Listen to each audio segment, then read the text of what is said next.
Good evening, welcome. Pam, would you please make note that Dr. Graham, Judge Haggerty, myself, and Mr. Uxer are present. I'd like to call the meeting to order. Representative Quintanilla, would you mind leading us in the pledge?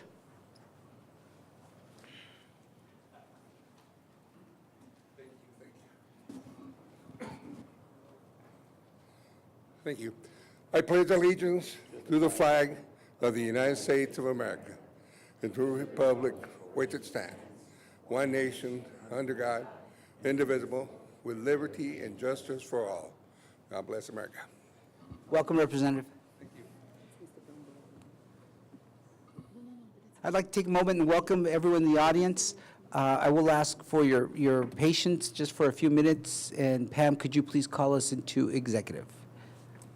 Board of Trustees may conduct an executive closed session pursuant to Chapter 551 of the Texas Government Code for one or more of the following reasons. One, consultation with its attorney to seek legal advice or consultation regarding any or litigation, or for any purpose authorized by law. Two, discussion about the value or transfer of real property. Three, discussion about a prospective gift or donation. Four, consideration of specific personnel matters. Five, discussion about security, personnel or devices. Or six, discussion of certain economic development matters.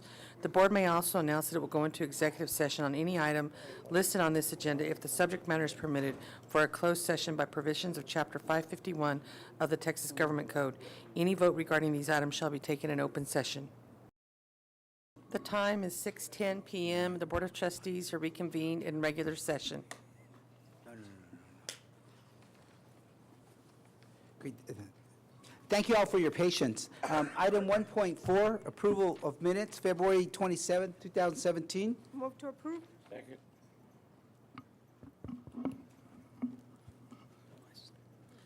Mrs. Robles. Aye. Mr. Uxer. Aye. Ms. Solis. Aye. Mr. Haggerty. Aye. Mrs. Quintanilla. Aye. Dr. Graham. Aye. Mr. Fierro. Aye. Item 1.6, open forum. Angelica, no? Is anyone here to speak under open forum? Once, twice? Mr. Gallardo? No? 3 times? Okay. 1.7, please. Item 1.7, presentations by individuals, groups, and organizations. Item 1.7.1, Dr. William Serrata, college president, will recognize individuals who have retired from the college district. We have no retirees this evening, Chair. Item 1.7.2, Mr. Keith Townsend, Director of Forensics and Theater Artistic Director, will provide an update on the EPCC Intercollegiate Team's national results for the year.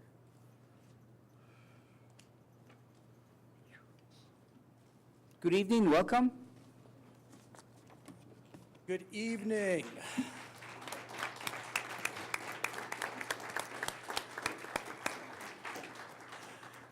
We are very excited to be here, and we thank you for having us.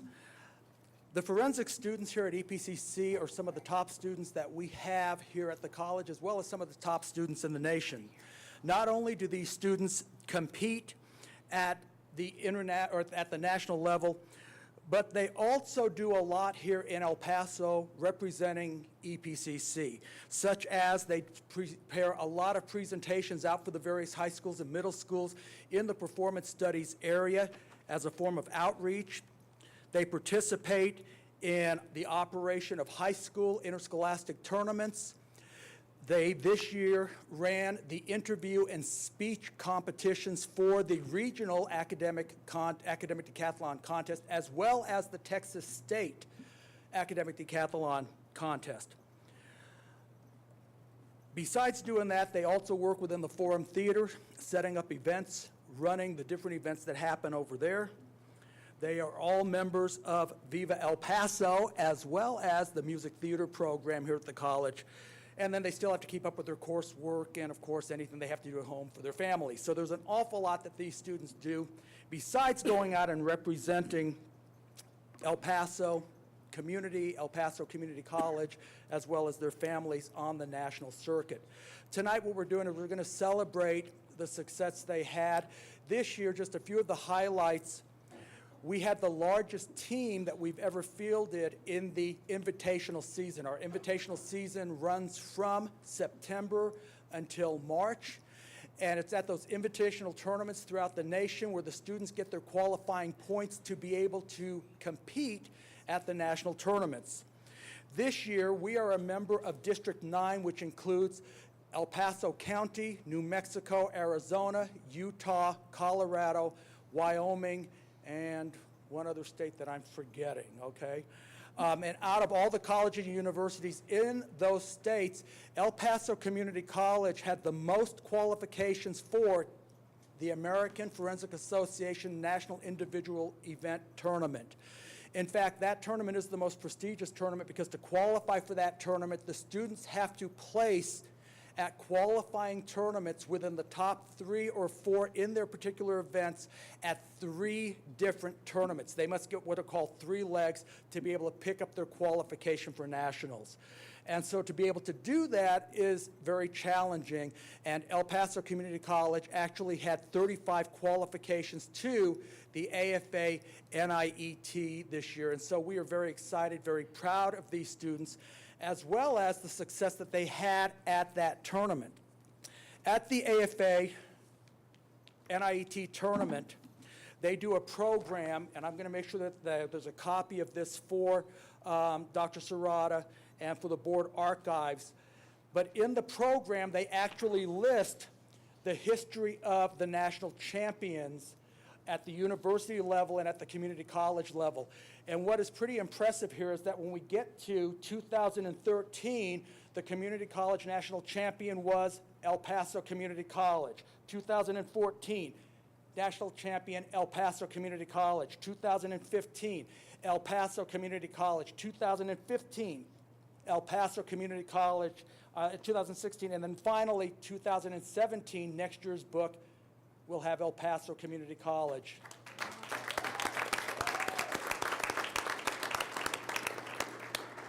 In looking at this book, no other college has won that title more than 3 years, and no other college has won it more than 3 years in a row. We've won it 5 years in a row. Wow. What we'd like to do right now is give you our year recap in the form of a video. And we've got just a really short video that we're going to show, and they're going to, I think, show it on the wall here, and it'll probably show up on your computers, I don't know. So whenever you're ready, go ahead and run it.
Sweepstakes Award winners are no new people to this award.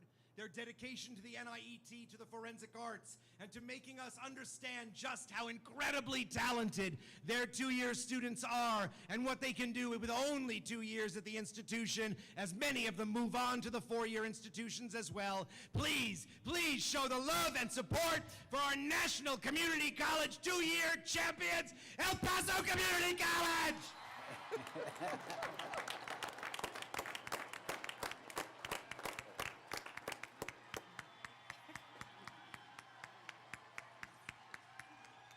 We thought it'd be nice to bring some of the award ceremony to you back from Peoria. Those are our team captains receiving the Community College National Sweepstakes Award. Yeah! We have a lot of friends out there in the universities. What an introduction. There's more to come at this national tournament that we weren't even aware was going to happen. 2.5 points higher, 19th place, 54 points. Why be satisfied with the national championship in the two-year school when you can get another award? Rock it again for El Paso Community College! We knocked out one of the universities in the top 20 in the nation and actually took 19th in the nation at the university level. That's happened only one other time in the history of that national tournament. That was Glendale, California, about 10 years ago.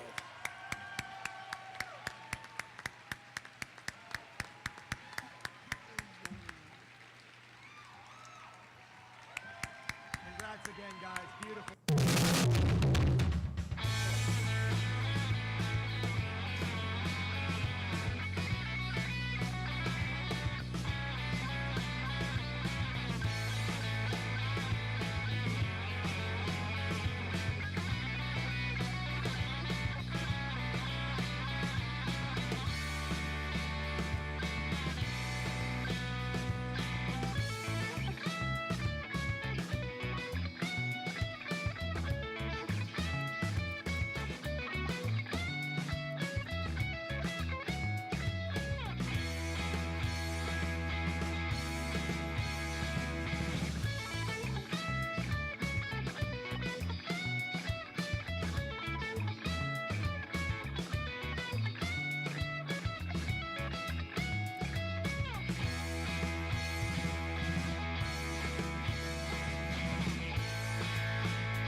We would definitely like to thank the Board of Trustees, Dr. Serrata, Steve Smith, for the support that they've given us. Teams like this don't just happen. I was talking to our Director of Purchasing, Mr. Gallardo, who's a good friend of mine, about keeping the bar high for our students here in El Paso. Nothing aggravates me more than when I hear an educator in El Paso want to make excuses that, well, we're just El Paso. Our students here in El Paso are some of the brightest, most talented students across the nation, and we prove it. I've known it for years. When I first started teaching at Bowie High School, and I was told when I first went down there, well, you know, the students at Bowie, they really can't do it. And it's like, yeah, right, watch us. And we did. I never care where our students are coming from. I care where they're going, and we try to instill that within our students. We put the bar high, and that's what I would suggest everyone needs to do. And we certainly do it with these students. They have achieved greatness, I think, and they represent this college and this community at the highest level. So as we say goodbye to you, I'm going to have each one of them come up and introduce themselves, tell you what they competed in nationals. And once again, thank you all for your support for our program. Hi, my name is Salvador Ali Mendoza. I am a competitor, first-year student. I competed in dramatic interpretation, poetry interpretation, prose, duo interpretation, and program oral interp. Hello, my name is Diego Alberto Parada. I'm a first-year student here as well. This year I participated in prose interpretation, dramatic interpretation, duo, program oral interpretation, and poetry. Hi, I'm Jordan Katnack, and I'm also a first year. This year I competed in dramatic interpretation, prose interpretation, and duo. Hi, I'm Jamie Renee. I'm also a first year, and I competed in dramatic interpretation, prose interpretation, and duo. Hi, I'm Sarah Curtis. I'm also a first-year competitor, and this year at Nationals, I competed in dramatic interpretation, prose interpretation, duo interpretation, and informative speaking. Hi, I'm Hannah Purchase. I'm a first year as well. This year I competed with prose interpretation, duo, and dramatic interpretation. Good evening, I'm Carla Rodriguez. This year at Nationals, I competed in dramatic interpretation, duo interpretation, persuasion, and communication analysis. Hi, I'm Sabrina Bustillos. I'm a first-year student as well, and this year I competed in communication analysis, informative speaking, persuasive speaking, extemporaneous speaking, and parliamentary debate. Hi, my name is Cesar Hernandez. I'll be finishing up my first year here, but I'm a sophomore in the college. I competed with prose interpretation, informative speaking, and duo. Hello, my name is Salaz El Toro. I am a sophomore here at EPCC. I competed in dramatic interpretation, prose interpretation, poetry interpretation, and program oral interp. Thank you. And we're missing some of our seniors because they're actually doing the dance show at the Forum Theater, getting ready for that, which opens this weekend at the Forum. So anyway, once again, thank you very much. We sure appreciate all the support you give us, okay? Thank you very much. What a great team. Thank you so much.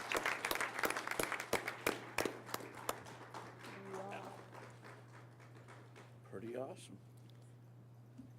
Item 1.7.3, Mr. Jose Ramirez, Chief, El Paso Community College Police Department, will make a presentation to the Board of Trustees on the gun-free zone recommendations and implementation. Coming up on September 1st. Good evening, Chief. Welcome. Good evening. Good evening, Mr. Fierro and Dr. Serrata, members of the board and members of the public. This afternoon, I'm going to make a short presentation on the Concealed Carry Task Force Recommendations Report. As we all know, Senate Bill 11, which dealt with concealed handguns on campus, was passed on the 13th of June of 2015 by Governor Abbott. The law, which is legislative bill, will allow the concealment of handguns on campus effective August the 1st of this year. So the the deadline is coming pretty quickly. House Bill 910, however, also was passed. This bill only addresses the open carry handgun law, which went into effect in January of last year, but that bill does not apply to us. It does not apply to El Paso Community College. It's still against the law to openly carry a handgun on any EPCC campus. Before I continue, I'd like to introduce some of the task force members that we worked diligently on this report. With me this afternoon is Dr. Albert Burnham, Ms. Rebecca Bell, Mr. Jim Heine, and Ms. Crystal Tucker. They're all mentioned as part of the committee in this slide and in the next slide that you're going to see. Thank you to everybody that worked on this report. It was a long process, but we were able to get it done and get it done on time. The plan, which is one of the most important things I need to talk to you all about, is the concealment of carrying guns into law, which is the bill prohibits the carrying of concealed handguns on premises of a secondary school maintained by an institution of higher education. That means all the early college high schools. guns will not be allowed in the early college high schools, which are on our grounds. That's identified in the report that you will have for your review. Along with those recommendations, we identified several areas, and these are the child daycare centers, chemical laboratories, the art classrooms, and testing areas on all the EPCC campuses. There may be other additional areas, not covered in the presentation, but they're included in the report for your review. The efforts or the preliminary efforts of the Gun-Free Zone Task Force focus on developing factual information about the new law and its implementation, dates, and the process that would be followed. And that's exactly what we followed in the task force. The information was provided to all administrators, faculty, and staff through several electronic means, such as public webpage available on the main EPCC website, email inquiries directed through a specific email that we designated to receive these inquiries. And through the email address, the task force members were able to receive input and respond directly to the EPCC constituents, which garnered 49 emails from students, faculty, and staff, contributing suggestions and raising concerns. And there were a lot of questions, there were a lot of concerns regarding the implementation of the law. The campus community and engagement. The concealed carry law requires consultation with students, faculty, and staff, and that's exactly what we did, regarding the nature of the student population and the specific considerations that we were going to take for the report, and the uniqueness of the campus environment. Campus concealed carry task force members engaged in discussions at regular meetings during the spring and fall of 2016 semesters. Moreover, the task force conducted 12 community forums district-wide. I was able to attend all of the forums, and through that we received a lot of good information. In the next slide, we have listed all the forums that we conducted, the location, the time, and the date. This one and the next slide, you will see that. In addition, the forum that was conducted here at the ASC, Administrative Services Center building, was also live streamed for everyone to be able to have an opportunity to follow what we were presenting and to also provide suggestions. Supplementary feedback was solicited from district-wide constituents, such as administrators, faculty, and staff, and students through electronic forms. That number 4 you will see in another slide regarding a specific link that we provided to obtain further information. The form consisted of an open-ended question and contact information, asking the district-wide population for the location to provide a reason for the specific concern. Some of the suggestions that we received were very, very thorough and very well explained, and others not so much. After discussing responses and taking consideration to the issues surrounding the campus carry, concealed task force members discussed them with the corresponding deans to determine which area should be identified as a gun-free zone. What we did is we distributed the work assignment, and everybody took a specific area. They consulted with the dean, indicating which specific rooms they're going to, we would like to see as a gun-free zone. And those are delineated in the report in the back as an appendix. The reason we did this is so that in the future, it just makes it easier to amend the report. We don't have to rewrite the whole report. We can just include another area in the appendix, and we don't have to do a rewrite of the report. It's easier. There in that slide, you will see the state and federal statutes. If you click on the link, it will take you to the specific statutes, which would give you further information on the report. The same thing here. Okay, it's an additional slide just to indicate further state and statutes links. Now, I'd like to talk a little bit about the penalties for unlawful carrying of a weapon on college property. As it is right now, it is a Class A misdemeanor, punishable by up to 1 year in jail and or a maximum fine of $4,000. A Class C misdemeanor if the person has a license to carry a gun, and a fine up to $500. So there is a difference. In the Class C misdemeanor, though, the license can be confiscated by law enforcement in the event of an incident. We can confiscate the weapon and the license also. So, and now the penalties against EPCC for violations of not complying under Government Code 411.209. The Government Code prohibits a state agency or political subdivision from wrongfully posting notice excluding a concealed handgun license holder from carrying a handgun, and to make an agency or subdivision found violating that prohibition civilly liable. In other words, we can't prohibit people from bringing their guns on campus if they have a license, and in doing so, it's a civil penalty against the institution. The wrongful exclusion of the, and this is the actual title of the violation. Not less than 1,000 and not more than 1,500 for the first violation, and not less than 10,000 and not more than 10,500 for the second or subsequent violation. And each day of a continuing violation constitutes a separate violation, a separate offense.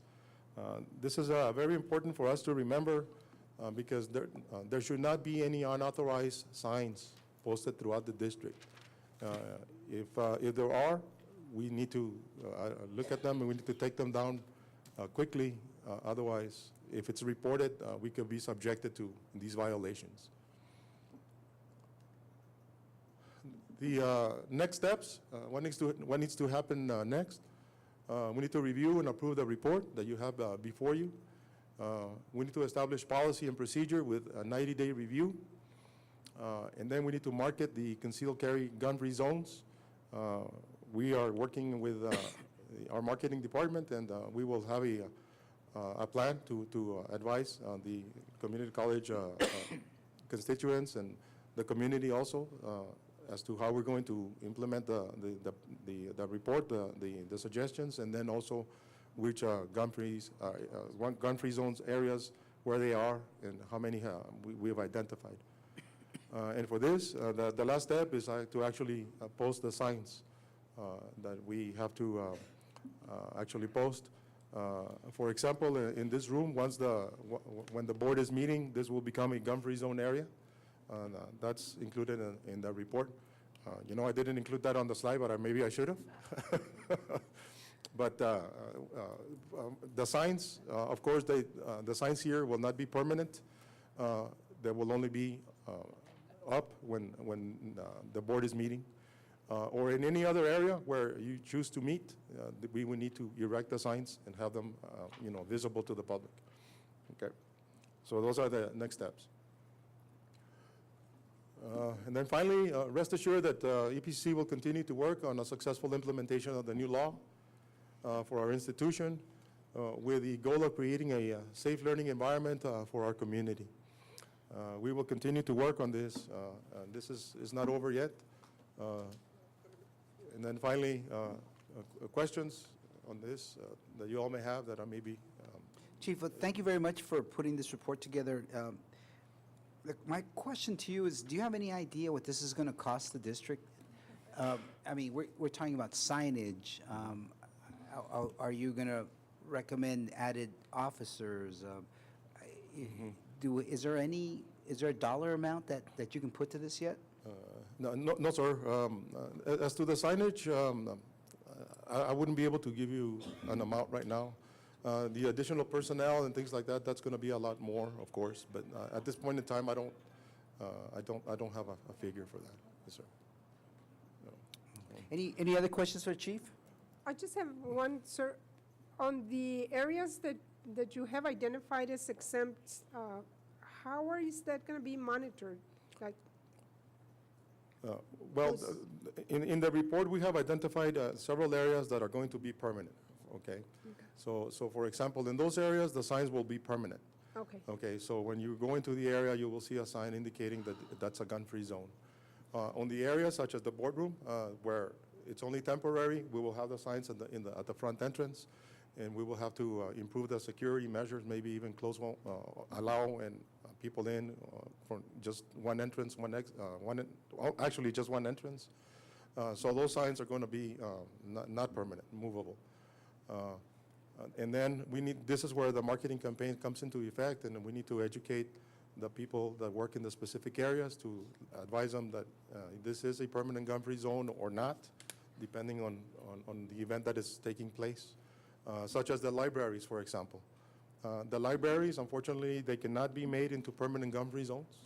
Only when certain sponsored events authorized sponsored events from the college are taking place, then they can become temporary gun-free zones, and the librarians are going to be notified about that. So if we have students from the early college high schools that are minors technically, they going into the library, they're just at the same Yes, ma'am. level as everybody else? Yes, ma'am. The law did not allow for that exemption. Yes, ma'am. Yeah, Chief is right, Thank Dr. Graham, that there actually was an AG opinion specifically about early college high schools. You had some campuses that were saying, we have an early college high school on campus, therefore those students will be throughout the campus, and we want it to be a gun-free campus. And the AG was very clear that was not possible. If they're contained and they're in their own classrooms, then yes. But once they exit the early college high school and they integrate with our classes, even if they're still in high school, they're considered a college student, and other students in that classroom can carry. Thank you. You might also hear right now that there's proposals at the federal level, and some even at the state level, where these laws may change, but that has not happened yet. So we need to wait and deal with that if and when it happens. But as of right now, nothing has happened. So, okay. So. Anyone else? I just want to thank you and the task force for putting together and writing this report. I haven't read it all, but what I've read, it reads very well, and I appreciate that, and thank you for your hard work. And I know it was hard because of the pros and cons and on both sides of everything, so thank you. You're welcome. Thank you. Thank you to the committee and to the chief. Thank you. Thank you.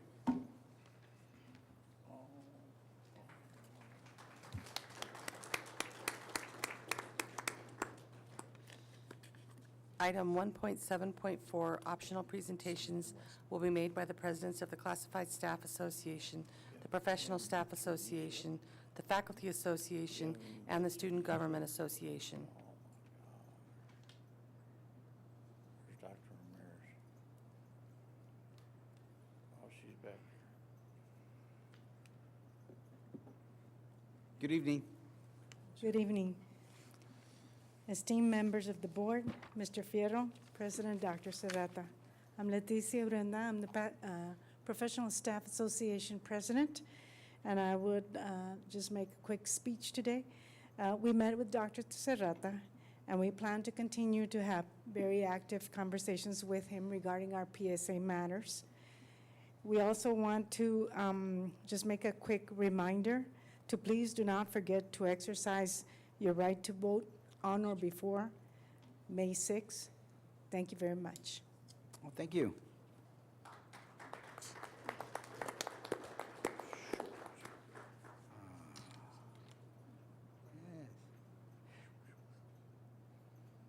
Good evening, Dr. Ramirez.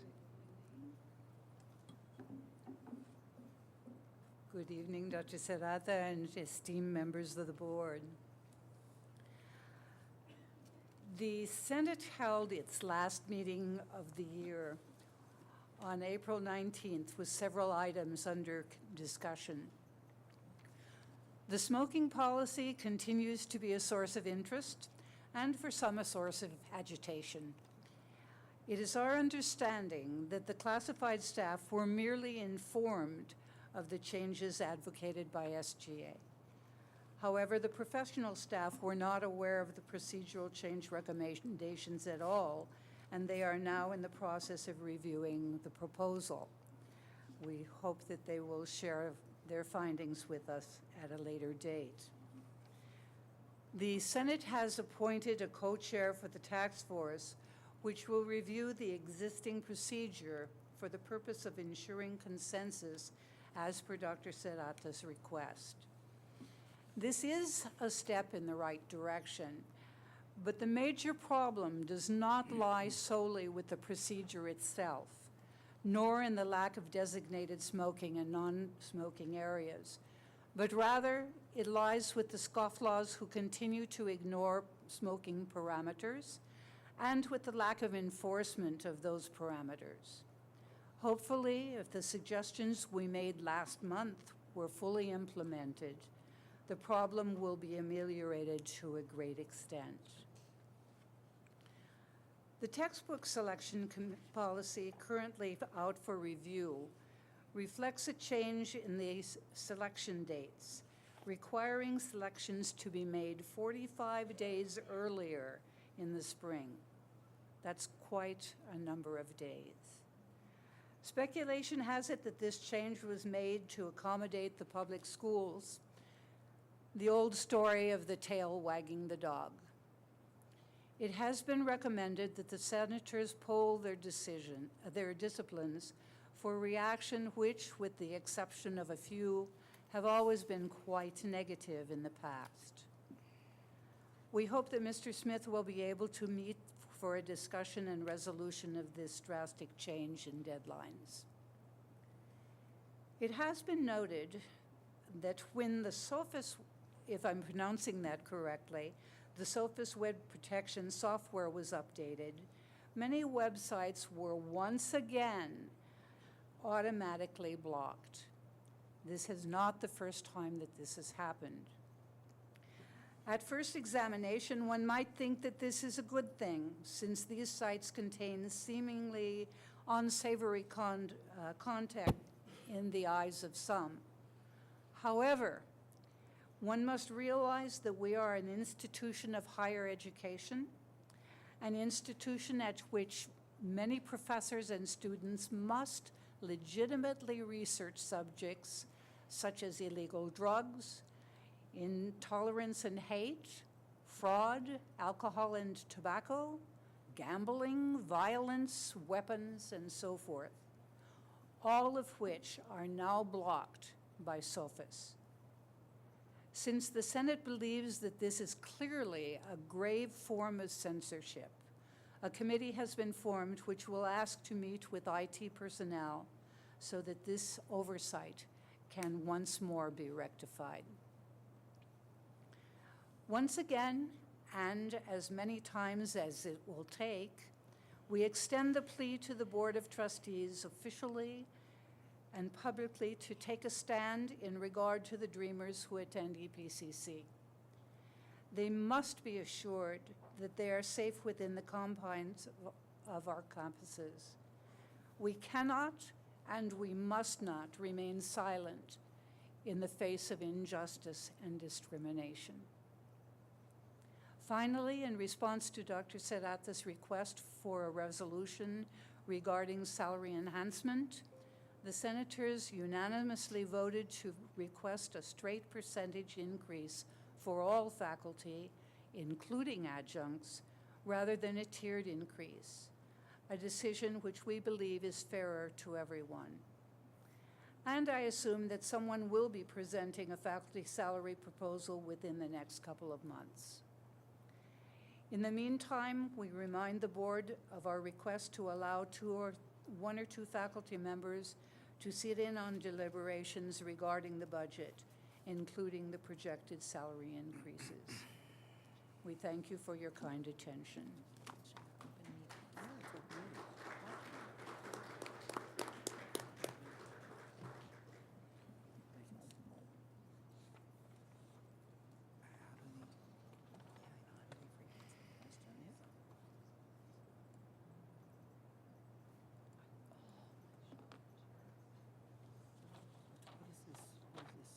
Good evening, esteemed members of the board, Chair Fierro and President Serrata. I'm happy to be here again. We apologize for not being here last month, but like I had told you guys, we had our state competition, and I wanted to give you just a little recap on how we did on that competition. But first, let me introduce who I have with me here tonight. We have Ms. Jessica Mariscal, our treasurer, Connie Gonzalez, our VV campus rep, Aleli Fernandez, our vice president, and Andrea Porras, our Rio Grande campus rep. In the competition, we placed first for the essay. We had honorable mention for video and event. We only entered into 4 of the competitions due to time constraints, but that's what we were able to accomplish with what we had. I also wanted to let you guys know that we opened the food pantry on Monday, and we've received lots of accolades from many people. The students are very excited. A lot of students got to tour the facility and were able to see all of the food that's available to them. And we've already begun to receive the packets for students that are requesting the food. So we're excited to see the food pantry grow, and we're hoping that you guys can come by and see it one day. And we've worked really hard to get it going. You had great coverage on the local media. Thank So you. congratulations. Thank you. At this time, I'm going to go ahead and pass the microphone over to our campus rep, Andrea Porras, and she's going to give a report on the smoking policy. Hello. Well, like she mentioned, my name is Andrea Porras Portillo. I'm Rio Grande campus representative. I am currently running for SGA president as well. I just wanted to go ahead and start off by saying that we are honored to be here today, and I'd like to thank you in advance for your time. This is going to be a little lengthy, so I encourage, just bear with me. I would like to start off shortly talking about the history of the smoke-free, tobacco-free campus policy. Back in 2014, Student Government Association met at a constituency meeting with President Serrata, where we addressed the concern posed by the students regarding smoking on campus. Our initial suggestion was a 2-step system. The first year, we suggested smoking areas, much like the one suggested in the faculty report. And the second year, we would push to remove smoking areas to gradually change the culture in the college to eventually get rid of tobacco in the college altogether. President Serrata recommended student government rip off the Band-Aid and completely get rid of smoking all at once. So we created the smoking committee, and it was, a 3-part system: the policy, cessation, and education. We met with constituency groups and set up meetings for every group to have the chance to review and correct the policy. So we feel that it is an unfair claim by the part of the faculty to say that they were not involved at all. The policy did not suddenly appear, nor was it based on extremism to maliciously discriminate against smokers. With the help of representatives from UT Austin, who worked to interview 2 focus groups, students who were both smokers and non-smokers. Both groups agreed with the college's position in getting rid of smoking and tobacco on campus. The purpose of the policy is to provide a healthy learning and working environment for its employees, students, and visitors. As of April 3rd, 2017, according to the American Non-Smoker Rights Foundation, there are at least 1,827 100% smoke-free campus sites in the United States, 82 campuses in Texas alone. We hope El Paso Community College joins the greater cause to promote a healthy lifestyle and to increase productivity. As for the unreasonable enforcement policies that the faculty brought up, they should rest assured that upon revision, the $200 fine that was originally included in the policy, which they indeed not get to review beforehand, but it was removed altogether. Instead, we replaced it with what we believe is a much more lenient form of enforcement. We hope that once this policy is established, self-enforcement will become part of the norm, and we can count on the courtesy, respect, and cooperation of all members of the college community to help us carry out this policy. In the case of employees, violations will be dealt with by the employee supervisor in conjunction with human resources on a case-by-case basis. As for students, the violation would be reported to the Vice President of Student Services, who will discuss the student code of conduct and the possible sanctions at his or her discretion. Of course, once the new committee has been set up, faculty and staff and the rest of the constituency will get the chance to review and suggest changes to the policy. But we haven't set up the committee yet. So. In regards to the concerns about the lack of due process that was also mentioned in the faculty report, I'd like to start off by stating that there is no constitutional right to smoke. The Due Process Clause of the Constitution prohibits the government from depriving individuals of liberty without due process of law, meaning that a legislative body must have an adequate justification for passing a law that affects someone's liberty. The law would have to be rationally related to a legitimate government goal. That being said, there are a few types of liberties that are specifically protected by the Constitution, for instance, the right of privacy and the Equal Protection Clause, which are often brought up during smoking debates. The Supreme Court, however, has held that the fundamental right to privacy relates only to an individual's decisions about reproduction and family relationships, not the right to smoke and inflict health-destructive secondhand smoke upon other persons. Likewise, the Equal Protection Clause of the Constitution, which guarantees that people are entitled to equal protection of the laws, has been interpreted to mean that the government cannot pass laws that treat one category of people differently from another without adequate justification. However, the Supreme Court only extends special protection to groups that share an immutable characteristic determined solely by accident of birth, which include race, national origin, ethnicity, and gender. Since smoking is not an immutable characteristic, a smoke-free law that discriminates, quote-unquote, against smokers will not violate the Equal Protection Clause so long as the law is, again, rationally related to a legitimate government goal. In this case, the goal of minimizing the health and safety risks of smoking. And finally, it was implied that student government was trying to impose morality upon the people in the college, and that is just simply untrue. We recognize that smoking is a personal decision and an expression of one's freedom.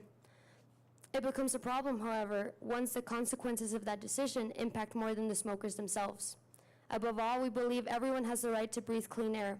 Smoking becomes an ethical issue once freedom is used without responsibility at the expense of others, which could lead to dire consequences.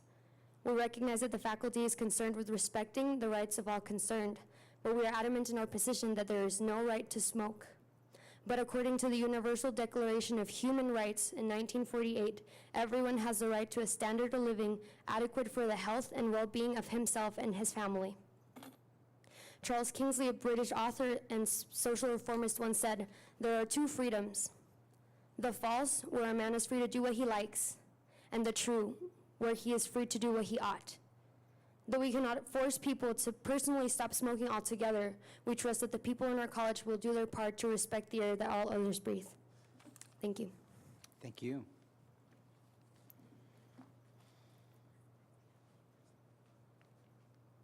Do you all have any questions?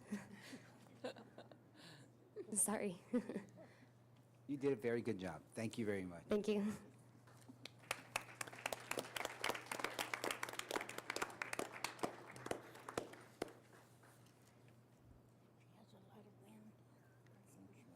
Item 1.8, communications. None. Item 1.9, Board of Trustees business.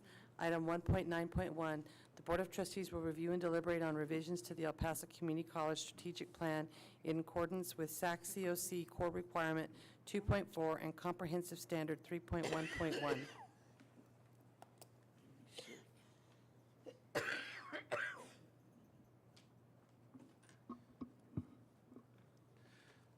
Chair Fierro, members of the board, what we're asking action from the Board of Trustees with regards to the strategic plan. This is in order for us to document through board agenda. Once again, we began, the Board of Trustees and I, along with Dr. Byron McClenny, working on a new strategic plan. In the summer of 2014, we sent out those comments and recommendations to the full faculty, staff, and administration for comments. Those came back. The board and I once again worked with Dr. Mark Milliron in the summer of 2016, incorporated and reviewed the recommendations by faculty, staff, and administrators, and thus came up with this document, with the notes for this document, which we then tasked Ms. Carrie Moe, our Associate Vice President for External Affairs, Communications, and Resource Development, to create and put forth. It has come forward. We reviewed it. This was part of my evaluation that we had a draft of this, which once again the board had an opportunity to review it and approve it. We did that, and we have now formalized the document to take us through 2020. We will begin the planning process once again in 2019 to take us out to 2025. But we do ask the Board of Trustees to approve what you, as well as the entire college community, worked on. We're proud of our strategic plan and look forward to moving and executing this plan as we go forward through 2020. Thank you, Dr. Sonata. And I actually make a motion to approve and so we can move forward with the strategic plan. Second. Any other comments, questions? Dr. Graham?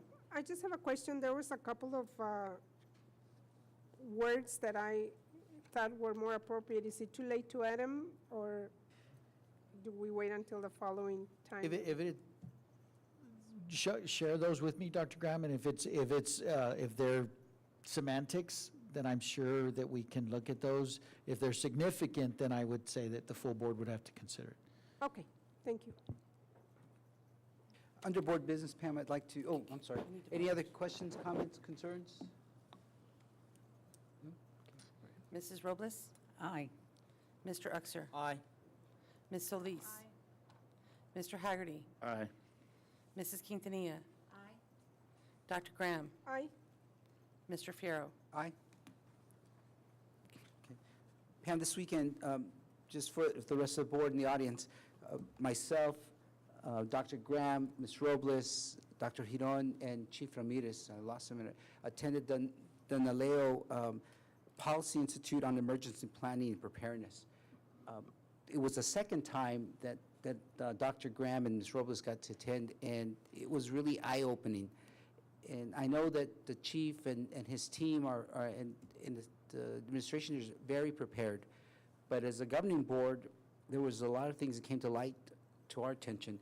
And there was a recommendation made by myself, Dr. Graham, and Ms. Robles to consider hosting a district or county-wide meeting where all the school districts and anybody else who really wants to participate have their governing boards and their administration attend, and have this gentleman come in and give the training for the whole El Paso County. There at the table where we were discussing the issue, Ganodillo and Sinelli have already shown interest and are willing to participate financially also. I would like to make the recommendation that we turn over the information to Dr. Serrata, and he can have one of his team members follow up and come up with the additional steps or how to move forward.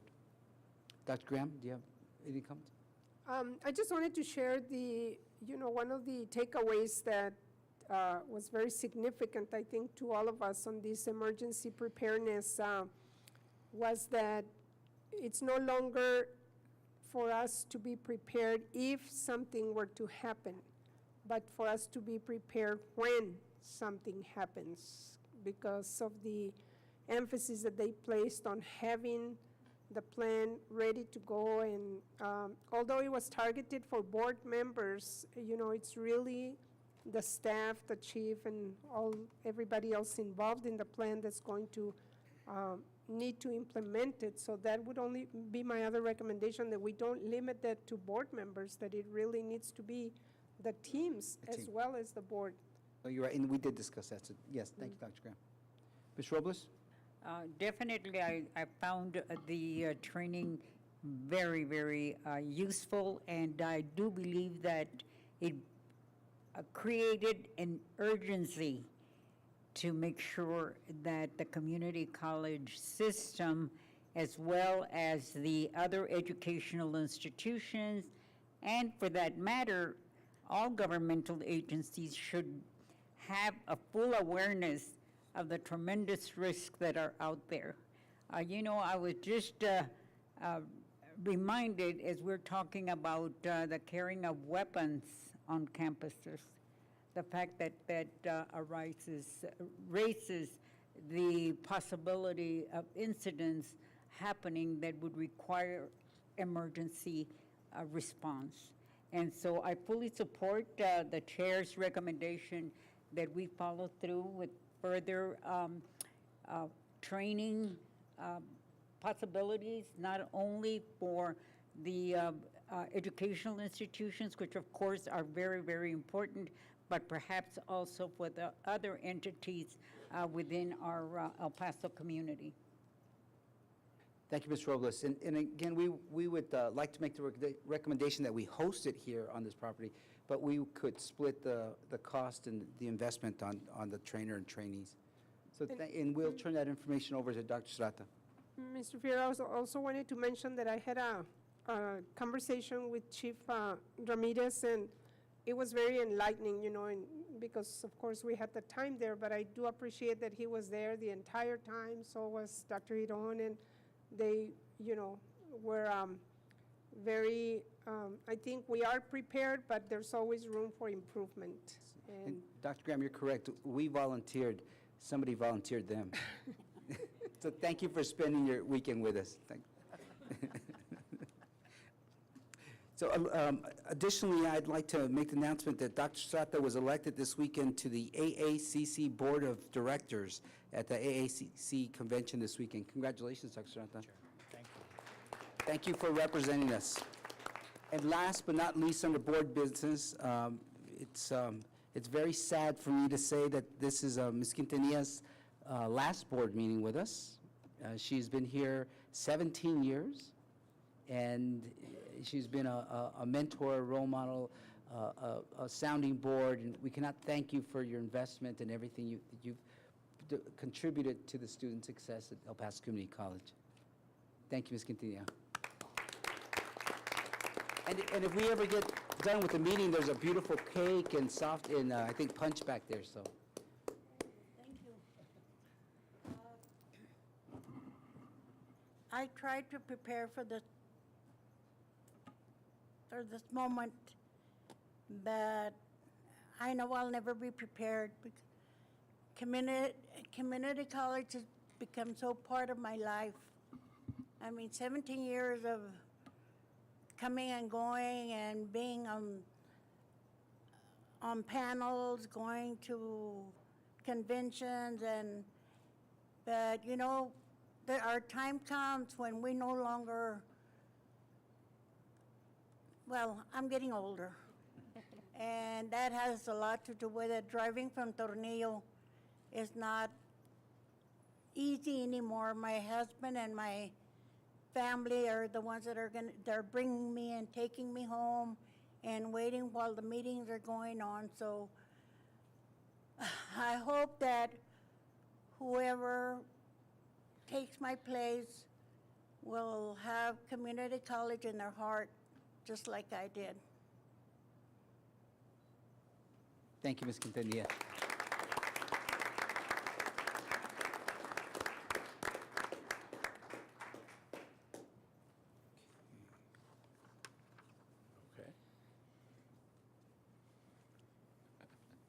Item 1.10, Board Reports. Item 1.10.1, Treasurer's Report, March 31st, 2017. No action is necessary. Item 1.10.2, President's Report. Item 1.10.2.1, Dr. Sarata will update the Board of Trustees and audience on recent events that have transpired at the college. Chair Fierro, members of the board, let me also begin with thanking you, Mrs. Quintanilla, on behalf of the students of El Paso Community College that you've served and served well for the last 17 years. I thank you on behalf of those students for your dedicated service. There's been thousands and thousands of students who have attended El Paso Community College over the last 17 years, and those lives were touched and changed because of your dedicated service. So thank you so much for your service and your support for what we're trying to accomplish at El Paso Community College. The Board of Trustees Institute was held on March 30th through April 1st in Santa Fe, New Mexico. I was fortunate to attend the Board of Trustees. This is through the Greater Texas Foundation, who has continued to fund this Board of Trustees Institute and travel for the chair of the board as well as Ms. Robles to attend along with me to once again focus on student success and narrow our goals on student success. We have the notes from that particular institute that we're compiling. We will come back to the full board with the three. We've now narrowed to 3 goals that we will continue to move forward with at the institution, all surrounding and facilitating student success. The month of April is Community College Month. Celebrating this month, we have gone forward with town halls at each of the respective college campuses. To date, we've conducted 4 town halls. We've done one at the Rio Grande campus, the Valle Verde campus, the ASC, and the Northwest campus. The remaining 2 will be scheduled for tomorrow. So I will be at the Mission del Paso campus as well as the Trans Mountain campus, sharing what is occurring at the college, what the legislative landscape looks like, obviously the master plan and where we're headed with expanding the footprint of our 5 respective campuses. We will continue those conversations tomorrow. In addition, proclamations were presented to the college by the County Commissioners Court on Monday the 3rd.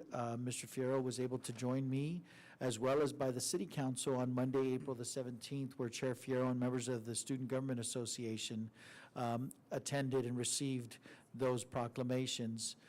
In addition, employee recognition luncheons were held to recognize the dedicated service of our faculty and staff on April 7th and 13th. Our Achieving the Dream coaches visited the college on April 3rd and 4th, where we held an ICAT World Cafe. This is Achieving the Dream's institutional assessment tool, which is utilized for us to continue to move forward in our efforts to improve and increase student success. Was fortunate to ask to participate in the El Paso Live event, which was held at UTEP on April the 10th. Thank you, Mr. Uxer. I know that you made a time to go and visit and be there for that event. Was also honored to serve as a panelist at the State of Education Luncheon, a really wonderful event that showed how important education is to our community, with 600 attendees at the Convention Center hosted by the Chamber of Commerce. That was held on Thursday the 20th. Again, many thanks to our trustees who were able to attend. Many of our trustees were able to be there, and thank each of you for being there and the support and leadership that you provide. Always happy to share great news regarding our students. Congratulations to Violeta Guzman, an EPCC math student who was awarded a $1,200 scholarship by the Mathematics Association of America at their recent Southwestern Conference, held jointly with the New Mexico Mathematics Association for 2-year colleges. Conference was held in Las Cruces on April 7th and 8th. Our Trans Mountain Early College High School students also attend and swept the poster competitions, so kudos to those students. First place went to Abraham Nguyen, second place to Sandra Rosales, and third place to Garam Moad. Congratulations to all of these students who continue to excel and achieve their goals. This is not possible without the faculty, the El Paso Community College faculty, who serve as great mentors to our students. So thank you to Joanne Peoples, math professor, for the great work you do to help our students succeed, as well as to Dean Rick Webb for your leadership in coordinating the conference presentation.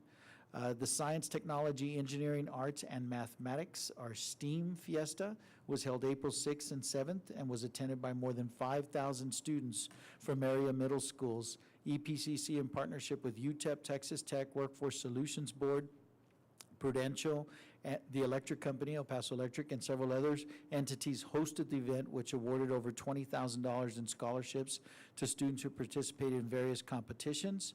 Kudos to Dr. Christian Servin, computer science professor, and his ACM student chapter, who organized several of the workshops. Again, many thanks to Dean Rick Webb for continuing to take the lead on this great project benefiting so many students from the El Paso area. A special thank you to Dr. Julie Penley, Associate Vice President of Instruction and Student Success, who represented EPCC at the scholarship presentation ceremony. The Tribeca Studios, the production wing of the Tribeca Film Festival, founded by Robert De Niro after the 9/11 tragedy, was at EPCC on April 4th to shoot a short documentary. Through EPCC's partnership with Prudential, this documentary will shine a national spotlight on both EPCC and Prudential through this film focused on military veterans transitioning out of the armed services and into the civilian world.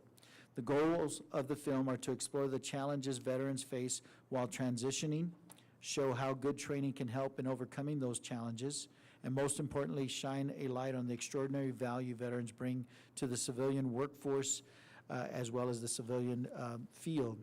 Thank you to Ms. Luz Tawada, Director of the Center for Corporate and Workforce Training, and her team for their leadership and participation in this documentary. And finally, what we all work for, we will have our spring 2017 commencement ceremonies on Friday, March the 12th. I invite each of the board members to those ceremonies. We have 2 ceremonies due to the number of students that will be participating and graduating. The 2 p.m. ceremony is for the Associate of Science as well as Associate of Applied Science and Certificates of Completion. And the 6 p.m. ceremony will be for the Associate of Arts degrees. So please, I remind the board to be in the green room no later than 30 minutes prior to the beginning of the ceremony. We look forward to each of you all being there. Please join us. We're going to have Ms. Mary Kipp, the CEO for El Paso Electric Company, who will be our commencement speaker. And that concludes my report, Chair. Thank you, Dr. Serrata.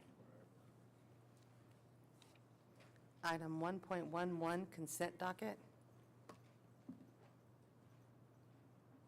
Motion to approve? Second? Any questions? Done? Pam? Mrs. Robles? Aye. Mr. Uxer? Aye. Ms. Solis? Aye. Mr. Haggerty? Aye. Mrs. Quintanilla? Aye. Dr. Graham? Aye. Mr. Fierro?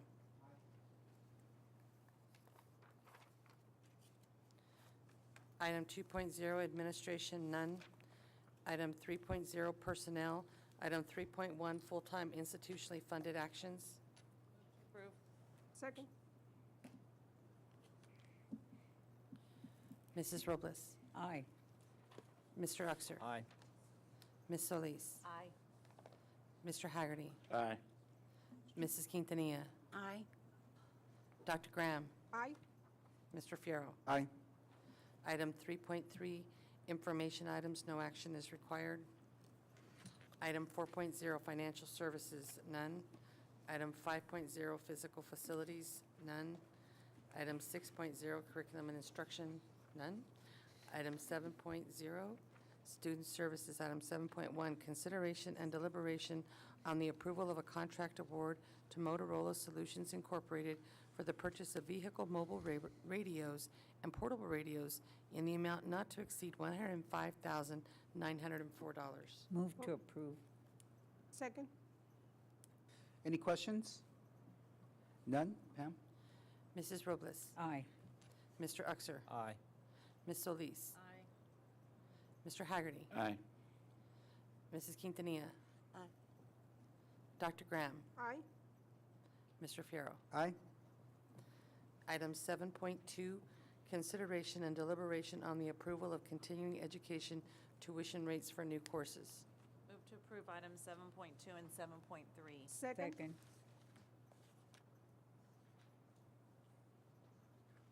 Questions? Item 7.3, consideration and deliberation on the approval of continuing education tuition rates for revised courses. No questions? Nope. Okay, Pam, we're ready. Mrs. Robles? Aye. Mr. Uxer? Aye. Ms. Solis? Aye. Mr. Haggerty? Aye. Mrs. Quintanilla? Aye. Dr. Graham? Aye. Mr. Fierro? Aye. Pam, before we adjourn, when is our next meeting scheduled? I didn't bring it with me, I'm sorry. Hold on. I believe it's May, We have facility and finance on the 10th May at 10th, for so it'll be May 4:30. 24th. May 24th, 5:30 is our next board meeting. 4 o'clock is our other meeting. Before we, again, one last thing before we adjourn, on either May 16th at 5 PM or Wednesday, May 17th at 12 PM, we need a quorum so that we can canvass the results of the election. So Pam will send an email tomorrow. Please respond on which date you can attend so that we have to have a quorum on. Yeah, what's the time? It's May 16th at 5 PM and May 17th at noon. So the window's pretty short, but we have to, 30 minutes, 29 for questions, and then 1 for the vote. I make a motion to adjourn. Second?